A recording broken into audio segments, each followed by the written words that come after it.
And once again, we have a mono-red aggro versus Izzet Drakes. Izzet Drakes is a very interesting deck that I quite like. It takes advantage of a few very synergetic mechanics, such as Hand Sword, the power-ups from the instants and sorceries, and the, well, just that, and all the supporting stuff. So it kind of is really personifies Izzet, but not so much. But I guess that's the closest thing we just have to Izzet personification in this meta. So let's take a look. We are at turn 3. Turn 3, Legion Warboss. Now, I would like to pause for a second, and here I would like to point out why is full control important. The full control function allows you to pass the turns and priority per pass of the priority, not per, say, like major section as it is without the full control.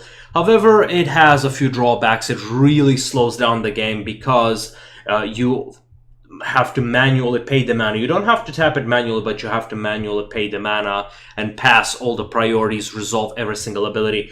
However, if you don't, you will encounter situations where the abilities that shouldn't be triggering actually trigger. So if you're playing in person, if you're playing on a tabletop, these things would not be triggering.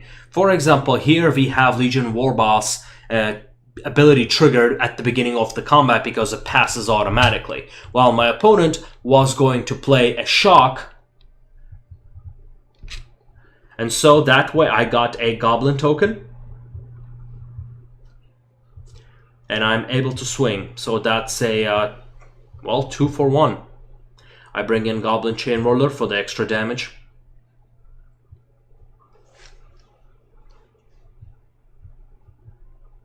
Now, I'm kind of waiting for Lightning Strike. That's pretty rare to see in a Izzet Drake's deck.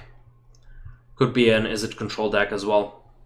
So what I'm waiting for is a Goblin Electromancer. I just hate seeing those things. So, to not waste any mana, I'm gonna shock my opponent in the last possible second.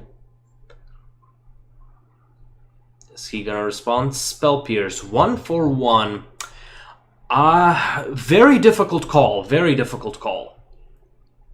Let's see, I did not draw any wizards, so I'm debating whether I should Wizard's Lightning my opponent in the face, and so I do. Flame of Keld. Now, I would like to stop and reflect on this one for a second. I'm holding 5 damage worth of burn spells. And I activate Flame of Keld, which forces me to discard my hand. In this situation, because I just didn't see a way for me to effectively be able to use it, and I had to just do it quickly because my opponent was getting mana screwed and I cannot allow him to establish defenses. That was the argument in favor, but that 5 damage though. Please do let me know in the comments what you think about this trade in this scenario. Oh, wait a minute. I remember now.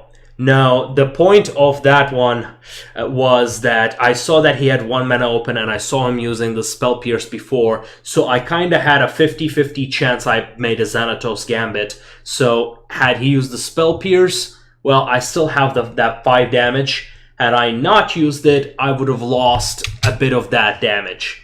So that way we have eliminated his Spell Pierce. Chart a course in a hand sword fashion, and an Arclight Phoenix goes into the graveyard. So if he casts 3 spells, ooh, he shocks himself. He shocks himself, which is very bad for him. Almost equals to 1 card and 1 mana for me. Now, I pulled a wizard. There was a pretty good chance I would pull one of them.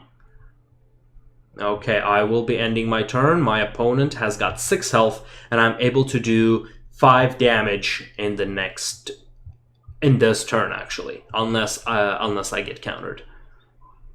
Murmuring Mystic, that's a very dangerous card because it also takes advantage of the great synergy of the Izzet deck.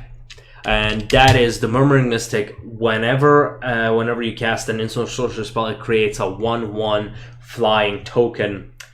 It's a dangerous one, and the interesting thing is because it is a 4 mana cost, I think. It avoids Ritual of Soot. It 1/5, so it avoids Lava Coils. It avoids just about any direct removal spell that Mono Red has. It's pretty dangerous that way. And I pulled the Lethal Fanatical Firebrand. My opponent knows he won't be able to block it, and I win the match. Well, I hope you enjoyed it, and we'll see you next time.